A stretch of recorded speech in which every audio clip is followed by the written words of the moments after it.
بسم اللہ الرحمن الرحیم نحمدہ ونصلی علی رسولہ الکریم اما بعد۔ یہ جسم چیزوں سے، باتوں سے، موسم سے، جگہ سے متاثر ہوتا رہتا ہے، کھانے پینے کی چیزوں سے متاثر ہوتا ہے۔ دودھ ہے بہت اچھی چیز، بھینس کا ہو، گائے کا ہو، بکری کا ہو، اونٹ کا ہو، لیکن کچھ لوگ کی طبیعت ایسی ہے کہ ان کو ڈاکٹر اور حکیم منع کر دیتے ہیں کہ بھینس کا دودھ مت پیو۔ ارے حکیم صاحب، دودھ تو بہت اچھی چیز ہے اور آپ علیہ الصلوۃ والسلام کو بہت پسند دودھ۔ اب ہمارے یہاں اونٹنی کا نہیں ملتا، لیکن دودھ تو پسند تھا، بکری کا پسند تھا، لیکن حکیم صاحب کہہ رہے ہیں مت پیو، اور میرے حکیم صاحب بھی مجھے منع کرتے ہیں، اور ہمارے ڈاکٹر صاحب ہیں تو کہتے ہیں کہ بھائی تم ایسا کرو کہ 1/3 دودھ لے لو اور 2/3 پانی ملاؤ۔ اور بازار میں کوئی پانی ملا دودھ بیچے تو اس کو کہا جائے گا یار یہ پانی ملا کے بیچتا اور تھوڑا سا نہیں ملاتا، 2/3 ملاتا ہے، اور یہاں کہہ رہے ہیں کہ پانی ملا کے پیو۔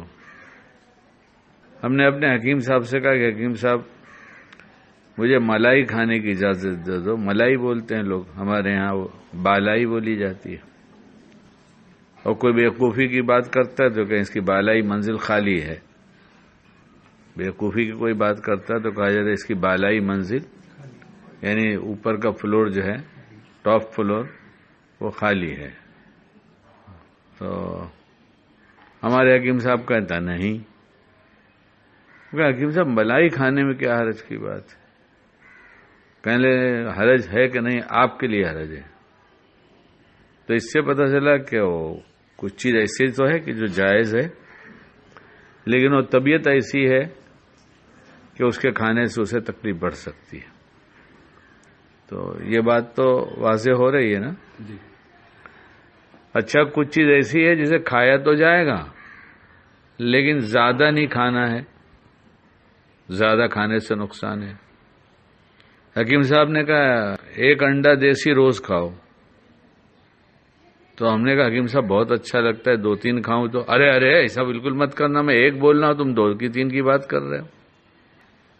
تو کیوں حکیم صاحب نقصان کرے گا؟ کہنے ہاں تم کو نقصان کرے گا۔ تو جائز چیز میں بھی ایسا ہے کہ کیا کھائے کیا نہ کھائے، کون کھائے، کس مزاج والا کھائے، کون سے موسم میں کھائے، ناجائز حرام نہیں ہے۔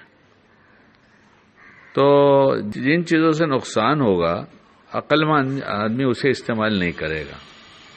معلوم نہیں تھا، معلوم ہو گیا تو نہیں کرے گا، چھوڑ دے گا۔ کیا خیال ہے آپ لوگ کو؟ اور پھر اگر کرے تو اسے کیا کہیں گے؟ ارے آپ لوگ بولے نا، آج تو مجلس ہی ہو رہی، آج کیا ہے؟ آپ لوگ بولیں کیا اسے کیا کہیں گے؟ بیوقوف کہیں گے۔ یعنی نقصان کی چیز یہ جاننے کے بعد نقصان کی اور کھائے تو اسے بیوقوف کی تشریح کرنے کی ضرورت نہیں ہے۔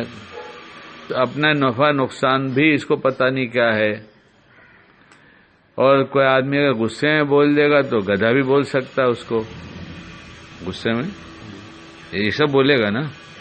ارے ہاں نہ بولو نا، بیان تھوڑی کرنے بیٹھا ہوں، یہ تبادلہ خیال ہے یہ۔ اور جو چیز حرام ہو، جسے شریعت کہتی ہے حرام ہو، تو وہ تو سب کے لیے حرام ہے، ایمان والوں کے لیے۔ کہ ایسا ہے کہ ان کے لیے نہیں ہے، ان کے لیے ہے، ان کے لیے کم ہے، ان کے لیے ایسا کوئی مسئلہ تو نہیں، جو حرام ہے وہ حرام ہے۔ گوشت ہم ہر چیز کا کھا لیں، ایسا نہیں ہے۔ اللہ کی شریعت نے طے کر دیا کہ فلاں فلاں چیز کا گوشت کھا سکتے ہو، جیسے اونٹ ہے، بھینس ہے، بکرا ہے، مرغی ہے، اور کچھ لوگ شوقین ہوتے ہیں، تیتر ہے، بٹیر ہے، یہ کھا سکتے ہیں نا؟ لیکن جب تک بسم اللہ اللہ اکبر نہ ہو جائے اس کے اوپر جب تک نہیں کھا سکتے، کہ وہ فتویٰ ہے نا اس پر، اللہ کا نام نہ لیا جائے، تو یہ جائز جو ہے اسے بھی نہیں کھا سکتے۔ اچھا اگر یہ جائز ہے اور اس پہ نام نہ لیا جائے تو پھر یہ ناجائز ہو جاتا ہے۔ ہاں کیا ہوتا ہے؟ جانور مردار کے حکم میں ہو جاتا ہے۔ شکیل پڑھا لکھا نہیں ہے، اس لیے پڑھے لکھے لوگوں سے پوچھتا ہے کہ میں نہیں بتاؤں گا۔ آپ لوگ پڑھیں، مفتی صاحب ہیں، مولانا صاحب ہیں، وہ مولانا صاحب ہیں، قاسمی صاحب ہیں، اس لیے ان سے پوچھ رہا ہوں۔ پھر یہ کھانے کی چیز نفع دے گی یا نقصان؟ اس سے کیا نقصان ہوگا؟ پہلے جو میں نے عرض کیا مزاج اور دودھ اور یہ مثالیں، اس سے جسمانی نقصان ہوگا، اور اس کھانے سے کیا ہوگا؟ جسمانی نقصان کے ساتھ روحانی بھی ہوگا، دونوں ہوگا، روحانی نقصان بھی ہوگا۔ اس سے اور کیا ہوگا؟ اس سے ایمانی سمجھ چلی جائے گی، ایمان کی جو سوجھ بوجھ ہوتی ہے، سمجھ ہوتی ہے، ایمانی فہم ہوتا ہے، وہ ختم ہو جائے گی، ایمانی حس ختم ہو جائے گی۔ تو اگر ایسی نقصان کی چیز ہو تو پھر کیا کرنا چاہیے؟ چھوڑ دینا چاہیے، چھوڑ دینا چاہیے۔ نہیں یار، اپن تو میاں بھائی نا، اپن گوشت کے بغیر کیسا رہ سکتے؟ اپن رہچ نہیں سکتے، نہیں رہ سکتے نا، چاہے ایمان خراب ہو جائے۔ تو یہی تو ایمانی حس خراب ہو گئی کھا کر۔ یہ اسی لیے تو کہہ رہا ہے کہ اس کی ایمانی حس خراب ہوگی، تبھی تو کہہ رہا ہے، ابھی اس سے زیادہ خراب کرے گا۔ یہ جو کہہ رہا ہے اس کی ایمانی حس خراب ہو گئی تبھی تو کہہ رہا ہے۔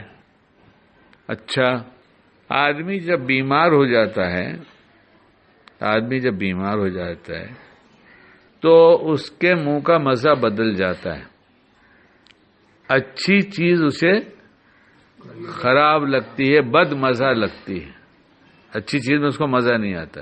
یہ میں کہہ رہا ہوں یا ساری دنیا ہی جانتی ہے، سب کا تجربہ۔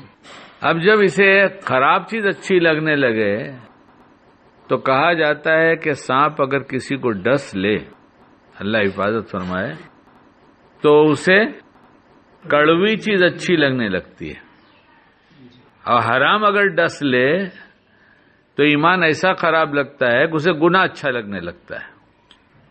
حرام کے ڈسے ہوئے کو جو حرام کھاتا ہے اس کو گناہ اچھا لگنے لگتا ہے۔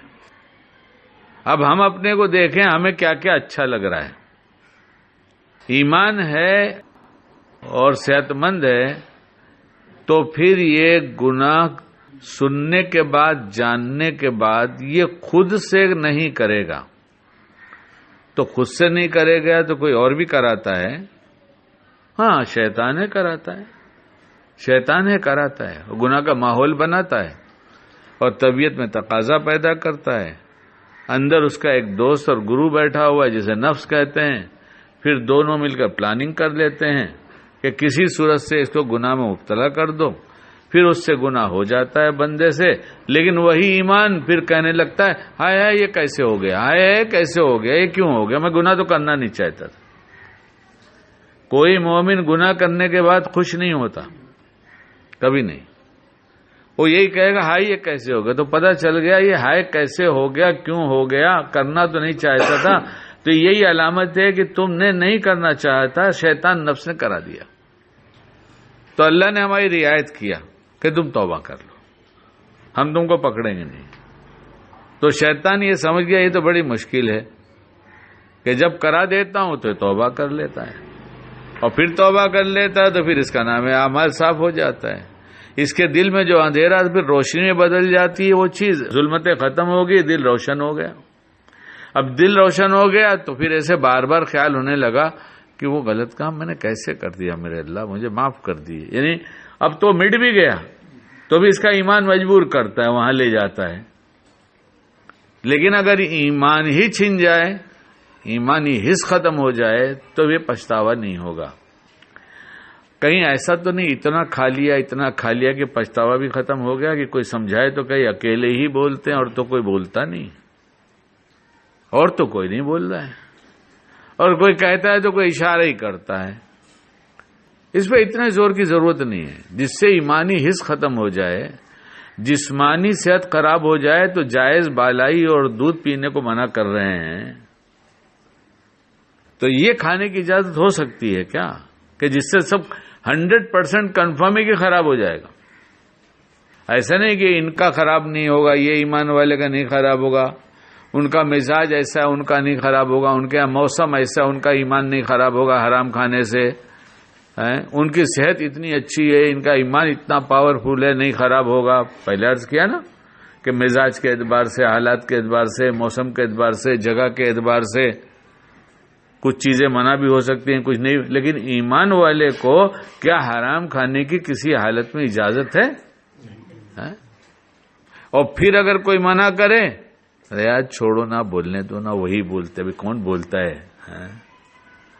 تو بولتا تو ہے اللہ کی دی توفیق سے، الحمدللہ الحمدللہ الحمدللہ، اس کی دی توفیق سے بولتے ہیں۔ اور یہ شریعت کی روشنی میں بولا جا رہا ہے، فتاوے کی روشنی میں بولا جا رہا ہے، بار بار پوچھ کر بولا جا رہا ہے، اپنی طرف سے نہیں بولا جا رہا ہے۔ یعنی اتنی دفعہ کنفرم ہونے کے بعد بھی آج بھی بات کرنے بیٹھا تو سامنے مفتی صاحب بیٹھے ہیں، ان سے پوچھ رہا ہوں نا، آپ بتائیے، آپ لوگ بتائیے۔ اور ہماری حس اتنی ختم ہو گئی کہ ہم نے یہ کہنا بھی چھوڑ دیا اللہ سے کہ اللہ سنا تو تھا کہ حرام بہت عام ہو گیا، مجھے بچا تو لیجئے، یہ بھی کہنا چھوڑ دیا۔ ہماری دعاؤں میں یہ دعائیں بہت بہت ہی کم ہیں، حرام سے بچائیے، حلال کھلائیے، کہاں ہے؟ کتنے دن ہوا دعا مانگ کے؟ کوئی بتائے نہیں، لیکن ذرا دیکھو تو صحیح ہماری دعا میں کتنے دن، دعا کی نماز کے بعد جب اتنی اہم چیز ہے کہ ایمانی حص ہی ختم کر دے گی تو ایمان والے اعمال اچھے نہیں لگیں گے، برے اعمال اچھے لگنے لگیں گے، اور لگنے لگے۔ اس لیے اپنے لیے ہی کچھ کہنا تھا، اپنے لیے ہی کہا ہے۔ اللہ ہمیں بھی توفیق دے، سمجھ دے، کسی چیز کی طرف ہماری طبیعت نہ چلتی ہو اور چیز شریعت کی ہو جس پر چلنے کے لیے کہا گیا ہے، اور ہم نفس شیطان کے شکار ہو گئے، ہماری طبیعت ادھر چلتی نہیں، چھوڑنے والے کام کرنے کی عادت بن گئی، کرنے والے کام چھوڑنے کی عادت بن گئی۔ تو ہمارا رب تو ابھی ہے نا، وہ تو کہیں نہیں گیا، اللہ پاک تو ہے نا، اور سنتا ہے، اسی سے کہنا شروع کر دیں کہ اللہ میری یہ غلط عادت پڑ گئی ہے، میری طبیعت ایسی غلط کی طرف چلنے لگی ہے۔ اور رات دن ہمارے تجربے میں، سب آپ کے تجربے میں، نامحرموں کو دیکھنا کیا ہے؟ یہ نامحرم عورتوں کو دیکھنا حرام ہے، اور اگر ہم دیکھ رہے ہیں تو حرام کر رہے ہیں۔ اس حرام کرنے کے بعد ہماری طبیعت میں یہ اتنا رچ بس گیا ہے کہ اب ہم کہنے لگے گا ہم اس کے بغیر تو جی نہیں سکتے، ماحول ایسا ہے تو کیا کریں گے؟ تو ماحول ہی میں تو ایمان والے کو چلنا ہے کہ غلط ماحول میں ایمان والا چل کے دکھائے گا کہ ایمان اسے غلط ماحول کو بدل دیتا ہے۔ اگر ایک ایمان والا گزرا، اس نے نہیں دیکھا، تو اس ماحول کے بدلنے میں نہ دیکھنے والے میں ایک نے اپنا کردار ادا کر دیا نا، اور ایسے ہی 10 ہو گئے بازار میں گزرنے والے، تو 10% کا پالوشن ختم ہو گیا نا، اور ایون کرنے کی ضرورت نہیں پڑی ہے، ختم ہو گیا نا 10%۔ ایسے ایمان والا محنت کرے گا اور باتیں کرے گا، اللہ سے مانگ کر عمل کرے گا، تو انشاءاللہ سب ماحول بدل جائے گا۔ بگڑے ہوئے ماحول میں دین پہ چلنا یہ تو ایمان والے کا کمال ہے، ماحول سے متاثر ہو کر اسی رنگ میں رنگ جانا، یہ تو ہمارے یہاں کہاوت پتہ نہیں ہے کہ نہیں، ہندی میں ہم نے ہندی پڑھا ہے، گنگا گئے گنگا رام، جمنا گئے جمنا رام، یہ تو ہم نے ہندی میں پڑھا ہے، میں ہندی والا ہوں۔ تو ہمیں کیا بن کے جینا ہے، گنگا رام، جمنا رام، یا ایمان والا بن کے جینا ہے؟ ہمارا آخرت کے دن پہ یقین ہے، مرنے کے بعد حساب کتاب ہوگا، یہی جو کر کے گئے ہیں یہی تو دیکھا دکھایا جائے گا، یا دوسرا کچھ ہوگا؟ وہاں رشوت چلے گی کہ اس کی فائل کھسکاؤ، جنید بغدادی کی فائل، وہ تو ان کا بیڑا پار لگ چکا ہے، دھیرے سے نکال لاؤں وہاں سے اور میرے ساتھ اسے اٹیچ کر دو، ایسا چلے گا کیا وہاں؟ کہ وہ تو پہلے گئے تھے، پہلے ان کا حساب ہو گیا، چلے گئے، ان کی فائل فرشتوں کو پٹا لیا، جو بھائی لے دے لینا، کچھ کام کر دینا یار، ان کی فائل جنید صاحب کی ہمارے پاس کھسکا دے اور ہمارے ساتھ اٹیچ کر دینا، جب ہم آئیں گے تو دکھانا اللہ پاک کو، یہ ان کا نام ہے اعمال، ایسا چلے گا کیا وہاں؟ جب نہیں چلے گا تو یہاں جو نہیں چلتا اسے چھوڑ دینا چاہیے، اور نہیں چھوڑنے کی ہمت ہے تو اللہ سے کہنا چاہیے کہ اللہ پاک ہم نہیں چھوڑ پاتے، آپ ہی بچا دیجئے نا ہم کو۔ اور جب ہم کہتے رہیں گے تو ان کی ذات ایسی ہے کہ وہ کسی پکار کو خالی جانے نہیں دیتے، سب کی سنتے ہیں، بس جس کے پیٹ میں حرام ہو اس کے کہتے تیری نہیں سنتا، تو کچھ دن چھوڑ کے پکار لیں۔ ارے بھائی کچھ دن چھوڑ کے پکار لیں، ان کی ضرورت ہے نا ہم کو، حلال کی بھی ضرورت ہے، ایمان کی حفاظت کی بھی ضرورت ہے، جنت کی بھی ضرورت ہے، دنیا میں بھی بھلے چین سکون سے رہنے کی ضرورت ہے۔ یہ ساری ضرورتیں صرف حرام چھوڑ دینے سے ختم ہو جائے گی، پوری ہو جائیں گی۔ ہماری طبیعت اچھائی کی طرف چلنے لگے گی، برائی کی طرف سے بچنے لگیں گے، اور جب کبھی نفس شیطان شکار کرے گا فوراً سچی پکی توبہ ہو جائے گی، وہ گناہ اسی وقت معاف ہو جائیں گے، پھر اس کے بعد اگلی توبہ پھر یاد آیا کر لیا تو مزید کچھ مل جائے گا۔ اس لیے جب جائز چیزوں سے آدمی متاثر ہوتا ہے تو ناجائز چیز جو حرام ہے اس سے کیوں نہیں متاثر ہوگا؟ اللہ ہمیں موقع کی سوجھ بوجھ عطا فرما دے، اور جن چیزوں کو جس وقت استعمال کرنا اس کو پسند ہے وہ ایسی اس توفیق عطا فرما دے تاکہ وہ راضی ہو جائے۔ اللہ ہم سب کو کہنے سنا عمل کی توفیق عطا فرما دے۔